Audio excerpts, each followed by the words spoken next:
नमस्कार विद्यार्थी मित्रांनो, मी सीमा तुमचे सरस्वती गुरुकुल चॅनलवरती स्वागत करत आहे। या बदललेल्या अभ्यासक्रमानुसार आज आपण इयत्ता 6वी विषय भूगोल यातील पहिला पाठ मैत्री भूगोलाशी या पाठाचा आज आपण स्वाध्याय बघणार आहोत।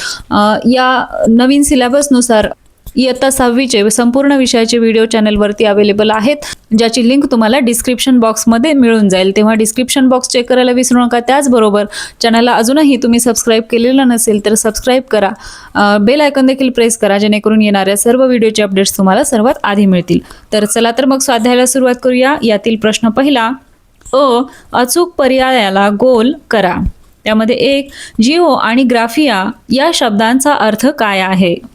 याचे पर्याय आहेत अ, पृथ्वी आणि वर्णन करणे, ब, आकाश आणि वर्णन करणे, क, हवामान आणि वर्णन करणे आणि ड, पर्वत आणि वर्णन करणे।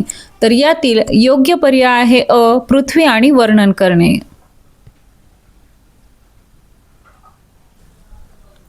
दुसरा आहे, भूगोल या विषयात कोणत्या घटकांचा अभ्यास केला जातो? याचे पर्याय आहेत अ, फक्त मानवी घटकांचा, ब, फक्त प्राकृतिक घटनेचा, क, पृथ्वीवरील प्राकृतिक, जैविक व मानवी घटकांचा आणि ड, फक्त वातावरणाचा। तर यातील योग्य पर्याय आहे क, पृथ्वीवरील प्राकृतिक, जैविक व मानवी घटकांचा।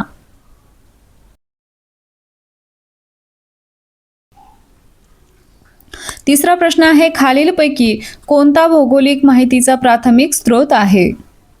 यातील पहिला पर्याय आहे पाठ्यपुस्तक, ब, नकाशा, क, क्षेत्रभेट, ड, राजपत्र। तर यातील योग्य पर्याय आहे क, क्षेत्रभेट।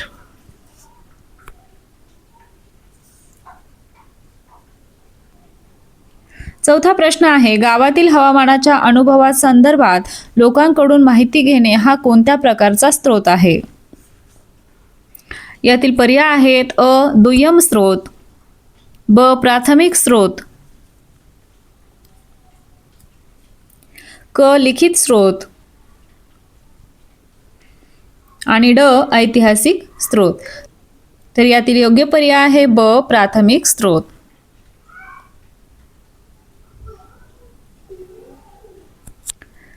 पाचवा प्रश्न आहे, नकाशा, क्षेत्रभेट आणि उपग्रह प्रतिमा वापरून माहिती गोळा करणारा विद्यार्थी आपले कोणते कौशल्य विकसित करतो? याचे पर्याय आहेत अ, पाठांतर, ब, चित्रकला, क, लेखन, ड, निरीक्षण व विश्लेषण। तर यातील योग्य पर्याय आहे ड, निरीक्षण व विश्लेषण।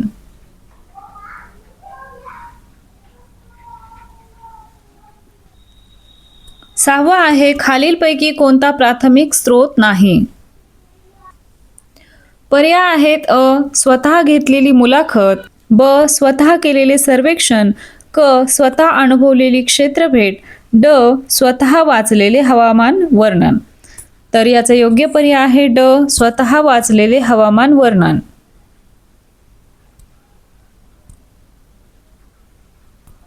सातवा प्रश्न आहे, दुय्यम स्रोताविषयी खालीलपैकी कोणते विधान अयोग्य आहे? पर्याय आहे अ, यातून मिळालेली माहितीची विश्वासार्हता अधिक असते, ब, यातील माहिती अन्य संशोधनांचा आधार घेऊन मिळवलेली असते, क, हे माहिती स्रोत सहज उपलब्ध असतात, ड, यातील माहिती कालबाह्य ठरू शकते।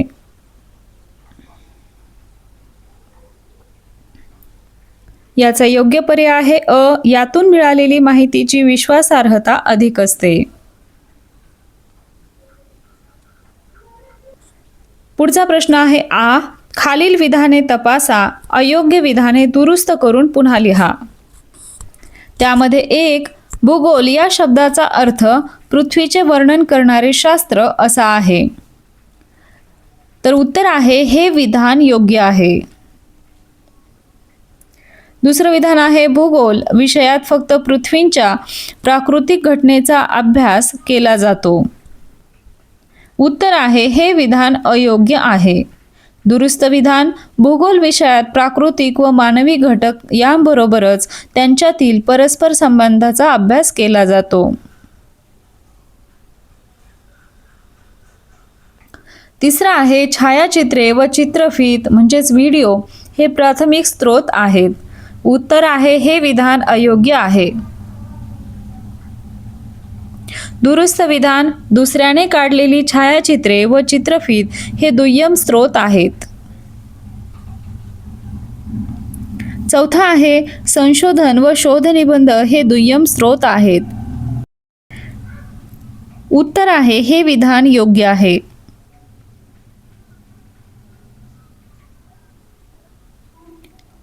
थोडक्यात उत्तरे लिहा. त्यामध्ये 1. भूगोल ही संकल्पना स्पष्ट करा.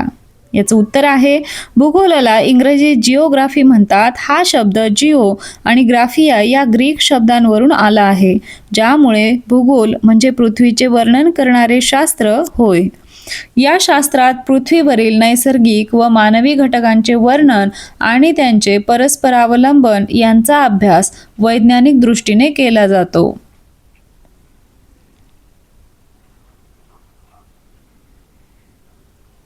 दुसरा आहे भूगोल विषयाच्या अभ्यासाचे प्राथमिक स्रोत व दुय्यम स्रोत यातील फरक स्पष्ट करा. हा फरक पाहूया. प्राथमिक स्रोत: प्रत्यक्ष निरीक्षणातून माहिती मिळते, तर दुय्यम स्रोतामध्ये आधी संकलित व विश्लेषित माहिती मिळते. त्यानंतर प्राथमिक स्रोत यामध्ये याची विश्वासार्हता जास्त असते, तर दुय्यम स्रोतामध्ये विश्वासार्हता तुलनेने कमी असते. प्राथमिक स्रोतामध्ये खर्च व वेळ जास्त लागतो, तर दुय्यम स्रोतामध्ये खर्च व वेळ कमी लागतो. प्राथमिक स्रोतामध्ये क्षेत्रभेट, मुलाखत, सर्वेक्षण यांचा वापर होतो, तर दुय्यम स्रोतामध्ये पुस्तके, नकाशे, संशोधन, वृत्तपत्रे यांचा वापर होतो. खालील कृती करा. त्यामध्ये 1. तुम्ही अनुभवलेल्या क्षेत्रभेटीतील कोणत्याही एका ठिकाणाचे भौगोलिक दृष्टीने तुमच्या शब्दात वर्णन करा. उत्तर आहे मी अनुभवलेली क्षेत्रभेट एक निसर्गरम्य किल्ला म्हणजेच शिवनेरी किल्ला. या ठिकाणी तुम्ही ज्या ठिकाणाला भेट दिली आहे त्याबद्दल माहिती लिहिली तरीही चालेल. तर पाहूया. 1. भुरुपे व खडक: शिवनेरी हा सह्याद्री पर्वत रांगेतील एक मजबूत डोंगराळी किल्ला म्हणजेच गिरिदुर्ग आहे. हा डोंगर चहूबाजूंनी उंच, उभे आणि नैसर्गिक कडे असलेला आहे, ज्यामुळे तो सुरक्षित मानला जातो. हा किल्ला ज्या डोंगरावर आहे तो प्रामुख्याने बेसाल्ट खडक आहे. येथील दरवाजे आणि तटबंदी याच खडकांचे दगड वापरून बांधली आहे. दुसरा आहे हवामान. येथील हवामान थंड, कोरडे आणि आल्हाददायक असते. जलावरण: किल्ल्यावर डोंगराच्या खडकांमध्ये खोदलेली गंगा जमुना नावाची प्रसिद्ध पाण्याची टाकी म्हणजेच तलाव आहे. या टाक्यांमधील पाणी वर्षभर नैसर्गिकरित्या थंड आणि पिण्यायोग्य राहते. नदी व किल्ल्यावरून जवळून वाहणारी कुकडी नदी आणि त्यावर बांधलेले माणिकडोह धरण स्पष्ट दिसते. चौथा आहे वनस्पती व मृदा. शिवनेरी परिसरात प्रामुख्याने झुडपी आणि निमशून्य म्हणजेच कोरड्या हवामानातील वनस्पती आढळतात. डोंगराच्या उतारावर बाभूळ, कडुनिंब, बोर आणि विविध प्रकारचे गवत वाढलेले दिसते. येथील मृदा तांबूस, काळ्या रंगाची आणि खडकाळ मृदा आढळते. पर्वताच्या तीव्र उतारामुळे येथे मातीचा थर अतिशय पातळ आहे. पाचवा आहे मानवी वस्ती व व्यवसाय. किल्ल्याच्या वर मुख्यत्वे जुने अवशेष आणि मंदिरे आहेत. किल्ल्याच्या पायथ्याशी जुन्नर शहराची दाट मानवी वस्ती आहे. येथील घरे सिमेंट आणि कौलारू पद्धतीची आहेत. येथील लोकांचा मुख्य व्यवसाय शेती आणि पर्यटन हा आहे. तेथे ऊस, कांदा, बटाटा आणि द्राक्षांची शेती केली जाते. तसेच पर्यटकांना विविध वस्तू आणि खाद्यपदार्थ विकून लोक आपली उपजीविका चालवतात.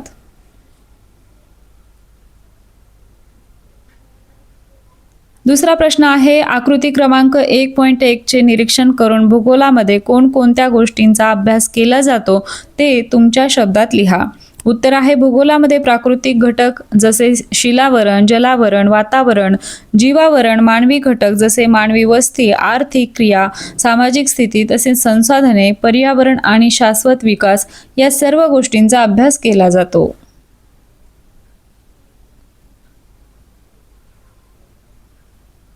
त्यानंतर तिसरा आहे खालील कृती पूर्ण करा. यामध्ये काय दिलं आहे पाहूया. खालील साधनांचे भूगोल अभ्यासाचे प्राथमिक स्रोत व दुय्यम स्रोत असे वर्गीकरण करा व योग्य स्रोताच्या शेजारील रिकाम्या जागी बरोबर अशी खूण करा. मध्ये दिलेला आहे भूगोल विषयाच्या अभ्यासाची साधने आणि त्यानंतर आहे दुय्यम स्रोत. तर पहिला आहे स्वतः गोळा केलेले माहिती नमुने, हा येईल प्राथमिक स्रोत. त्यानंतर भूद्रव्य वितरणाचा नकाशा, हा येईल दुय्यम स्रोत. तिसरा आहे विविध फुले व फळे यांची चित्रे, हा दुय्यम स्रोत आहे.